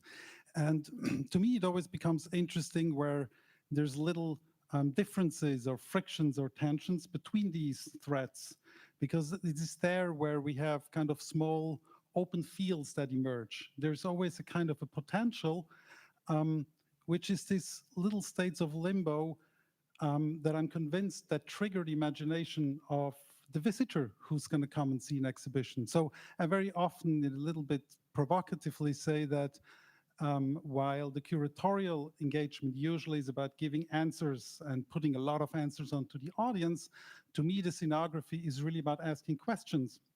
Because I think if the visitor doesn't have a question first, it's very difficult to just being confronted with all the answers. So I think the architecture has as a goal, or should have as a goal, to trigger those questions, which subsequently I will find answers maybe not all of them, within the exhibition. And thereby I will, within my imagination, start to build my own story, and I make the experience as a personal one. So the goal, of course, for the scenography is to, or the architecture is to find the right distance. So if the distance between the threads is too far, then it just becomes a competition. It's two things. And if it's too close, it just becomes an illustration, which makes it two-dimensional. So it's a little bit like in a, I don't know, a TV duel. You would always invite two persons who relate to a similar topic, but have different opinions. If you invite two politicians from the same party having exactly the same opinion, there won't be any big discussion. Or if it's totally far apart, it might be a performance artwork, but it will also be difficult.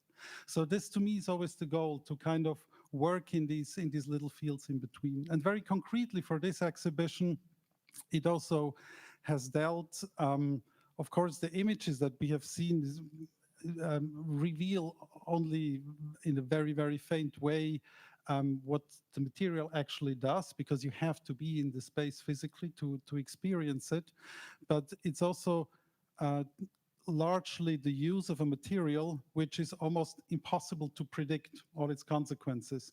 So kind of a second big thing for me, which is always you have to build up surprises and allow for discoveries until the exhibition is opened.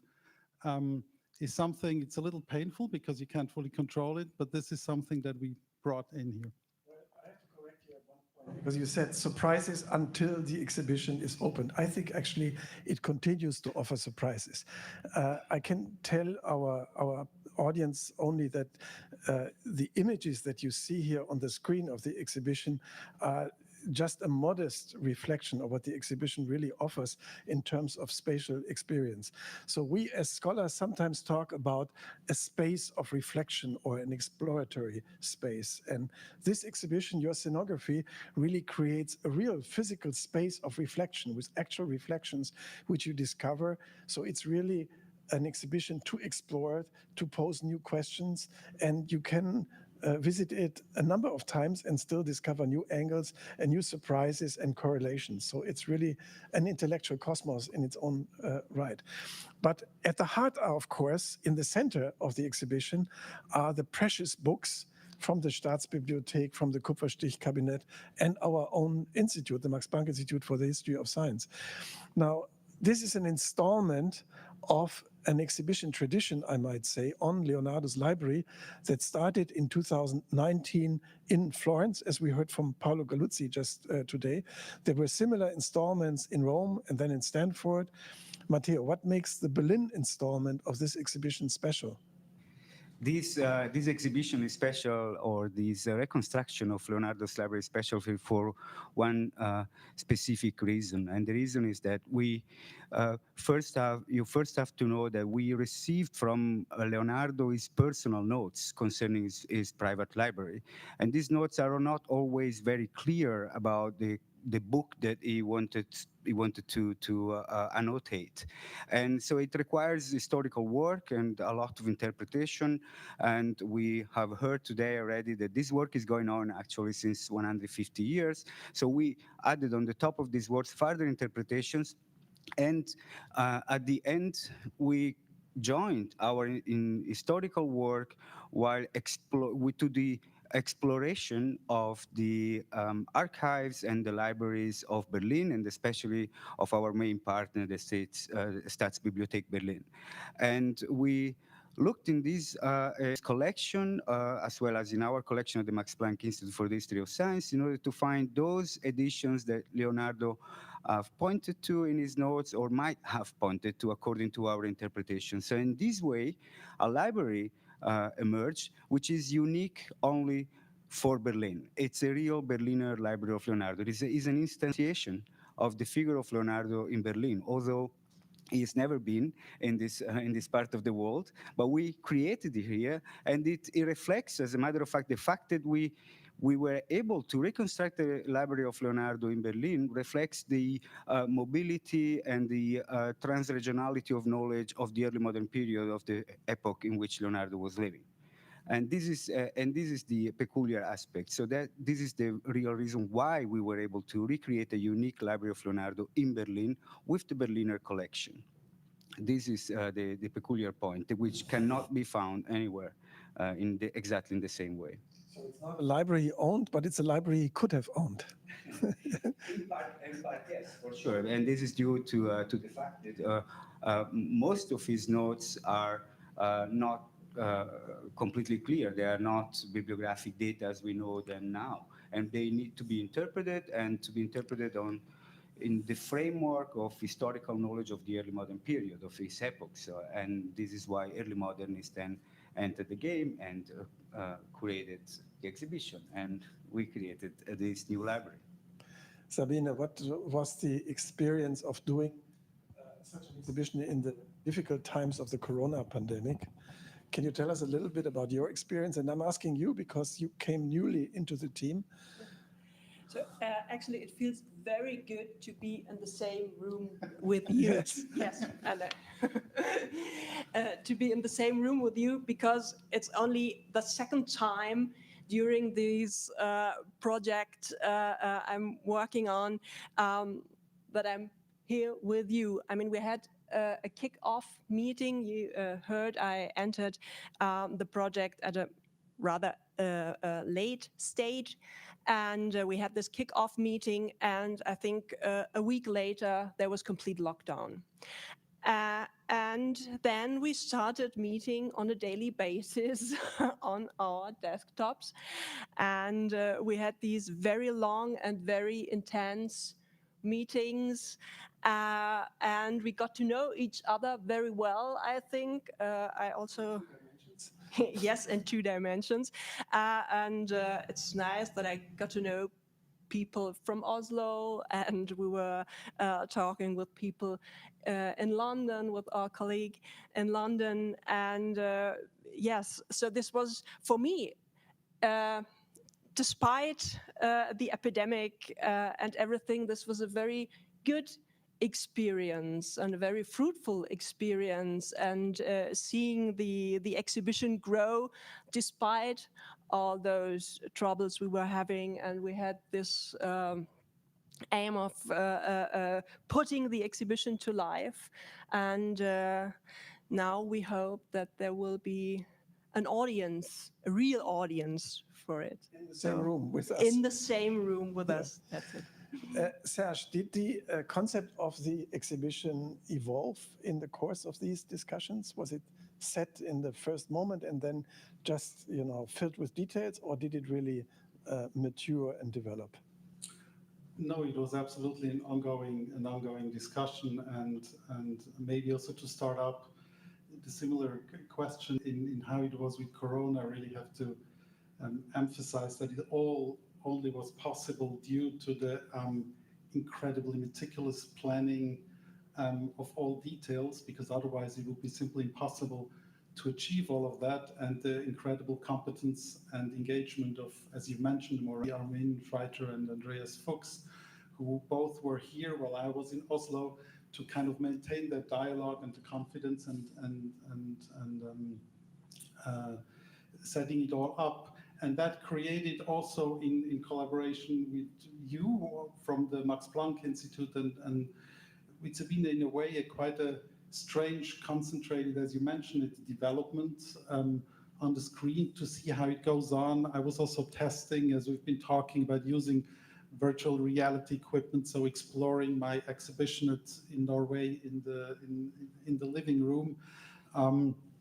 But in a way, I think it also reveals, it boiled down what I also always tell my students at the Østfold University College, that this profession consists really in one part, which can be total insanity, artistic craziness, and the other, which is something extremely rational, technical, well organized.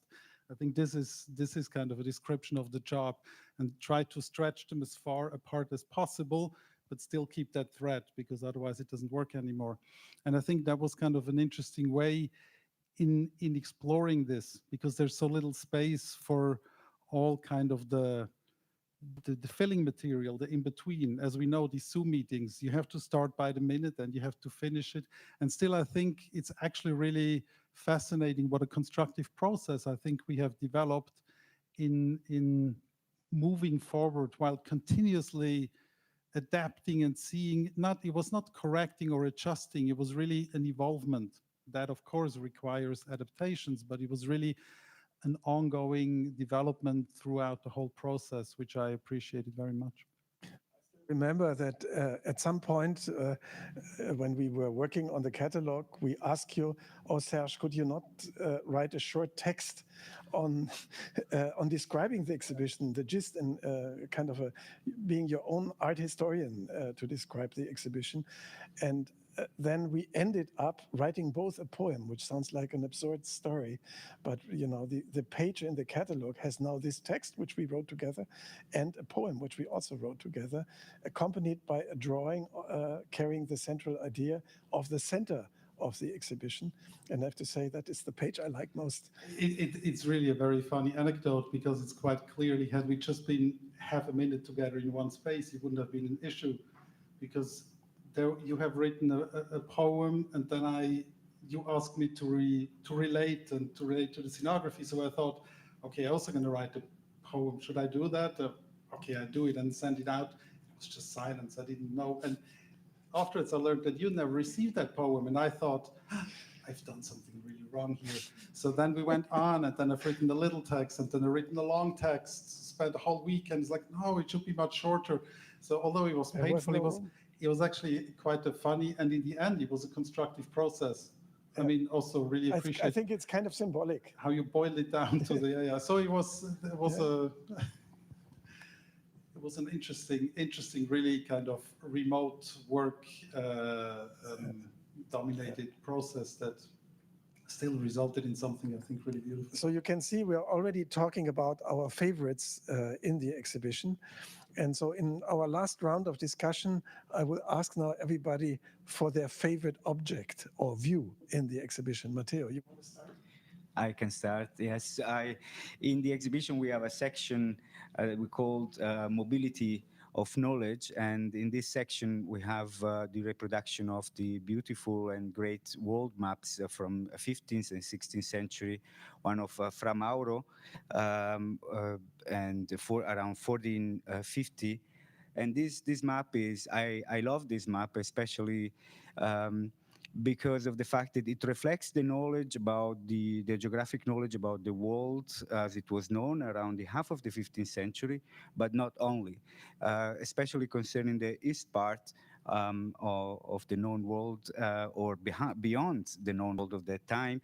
This map contains an imaginary world, an imaginary geography, and it was prepared by navigators and by political authorities of the time in order to build up a sort of business plan. So where to go, where could they find passages, maritime passages, and which country could they meet? So this was planned on the basis of what they already knew at that time, and they imagined in a rational ways. There was no funny fantasy there, and in order to explore and in order to improve their global market that they already were building up around that time. This is my favorite document for the period. It reflects also very much the mentality of the period, especially the second half of the 15th century, this planning to go out and to go away and search for something new. This is, yes, mobility of knowledge section. Thank you, Matteo. Sabine, you want to continue? Well, I have many favorite objects in this exhibition, but I would like to name one which has completely nothing to do with my normal field of research, being an art historian. I would like to choose the plaster cast of the Paleodiction. What is the Paleodiction? The Paleodiction, or the plaster cast of the Paleodiction, is a loan from the Museum of Natural History. And we show it alongside with the manuscript by Leonardo, the manuscript I from the Institut de France in Paris. And in this manuscript, Leonardo is drawing tiny fish or some decorative patterns. You really don't know what he's up to. He might have designed heraldic devices or anything like that. But then you discover a strange honeycomb-like structure, very modest, just a pattern. And this pattern tells the paleontologist, not the art historian, obviously, that we are dealing here with an ancient marine species. So these are the structures, the dwellings of an ancient sea worm. And obviously, Leonardo da Vinci was studying marine fossils, and he was very interested in them. We also know that he wrote texts about them, and he was very much concerned about the deluge and floods and these organisms. And I think here there is an ideal combination of Leonardo's drawing techniques and the way he tried to grasp the world and understand the world through his drawings. And then on the other hand, the three-dimensional object we have in the exhibition. So have a glance at that. Have a look, yeah, indeed. Serge? Well, now that Sabine pulled my attention to that vitrine, I mean, for its pure poetry, probably actually the bird skeleton and the tree skeleton are my kind of hidden clandestine favorites. But otherwise, and this is not to misunderstand me, we have in the very center is kind of a vortex, is a whirlwind of codices by Leonardo that we hung up as kind of in a frozen situation. And this is not so much to promote me as having done this vortex, but because, and that's maybe the background for the whole exhibition, is to exactly move away from the specific single object, which is at the core also of the circle where they're shown and of all the glasses, that there's a constant reconnection between the various books and the various objects. I mean, this is in a way the core probably of the exhibition, that whenever I'm focusing on one thing and I look up, I see all the other things and I start to see how I could connect these or how Leonardo connected these.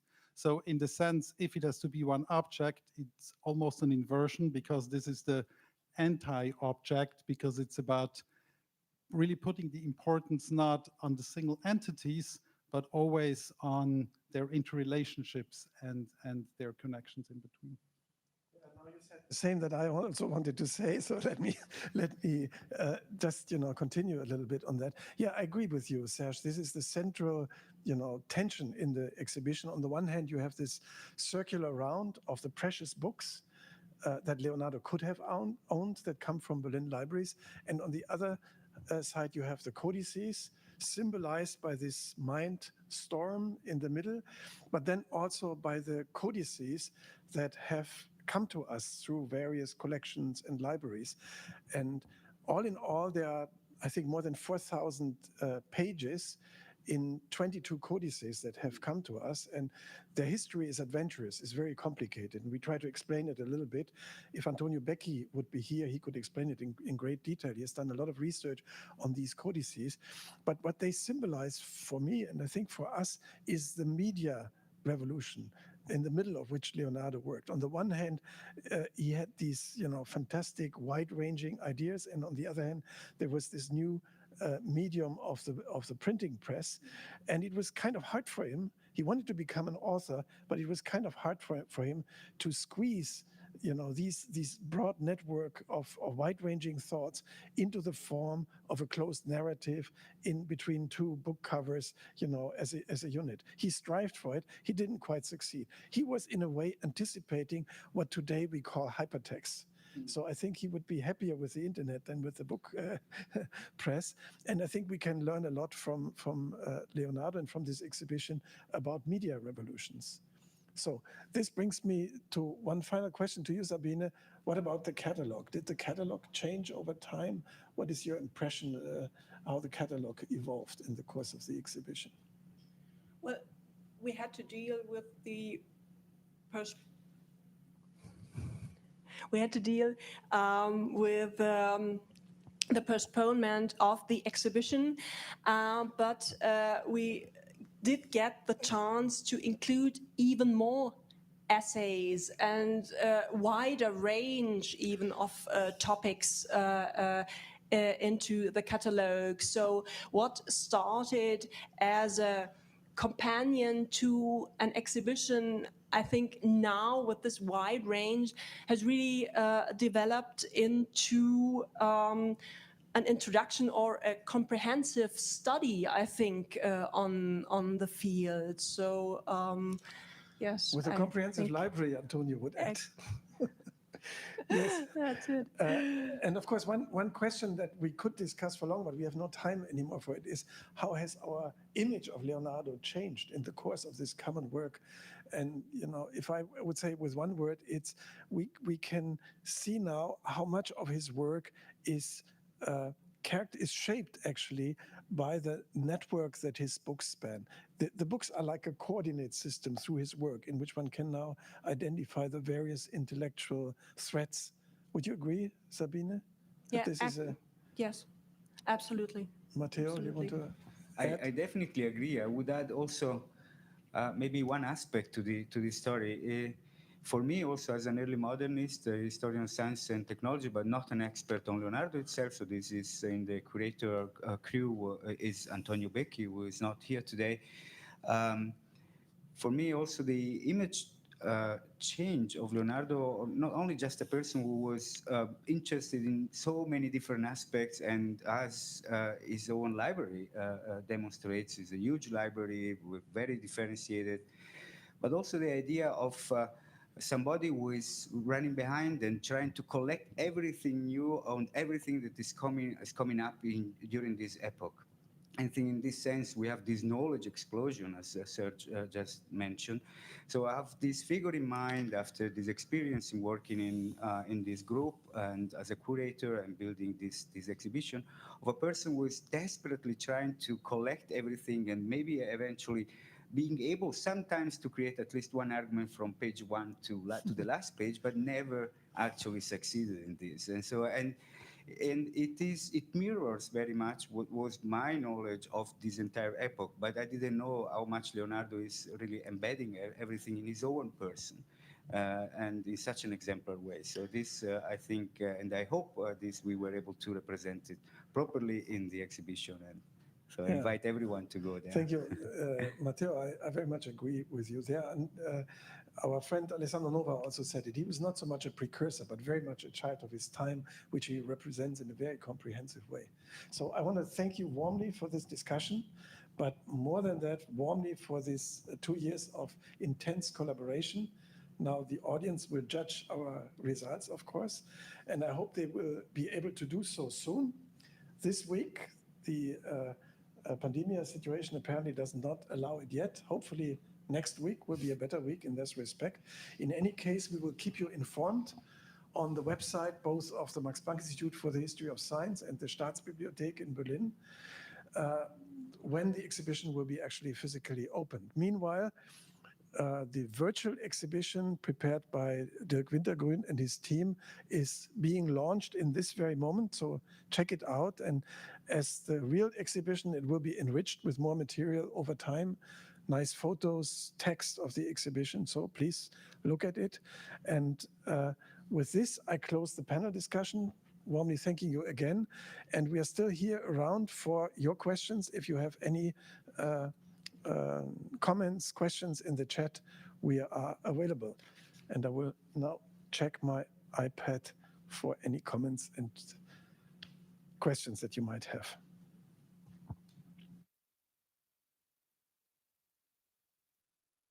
You find again in the chat the link. So I won't read it. It's always complicated to read the link. Just copy it from the chat.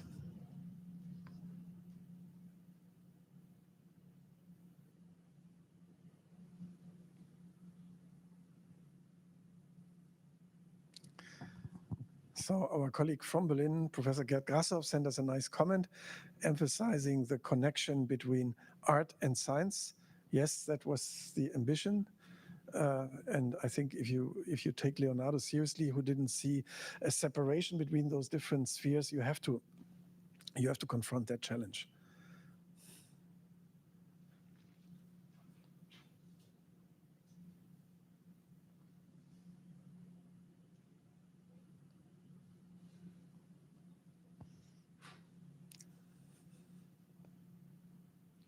Maybe while we're waiting, I could just quickly add on my image of Leonardo, how that changed, because then that goes together also with how lucky, I have to say, how lucky I am to have had the chance to be with you, and all your sharings and your generosity to share all your knowledge about Leonardo, which has really totally changed my view on him. And from the very beginning, we have been talking about a kind of demystifization of him as this genius, not in the sense of kind of building it down or in a negative way, but actually to create a different image. And that really has very much changed my view on him, also in the sense of, as I learned all the struggles he has been through, from his personality, from how he grew up, all kind of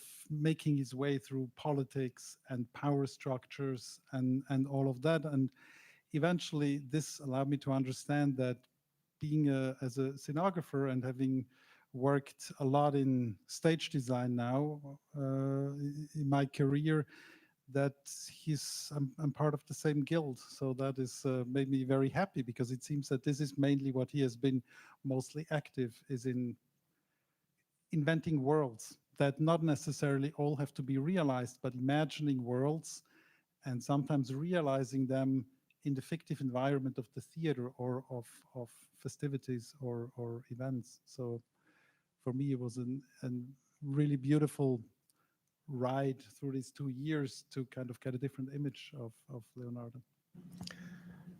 But you're not planning to become a court artist, aren't you? Not yet.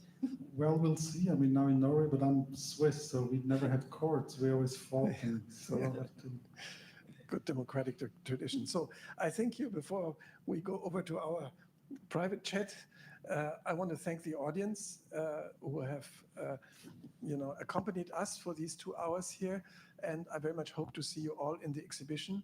So thank you for your interest, and follow the developments, as I said. And again, thank you for your interest. Have a good evening. Danke, Vladimir.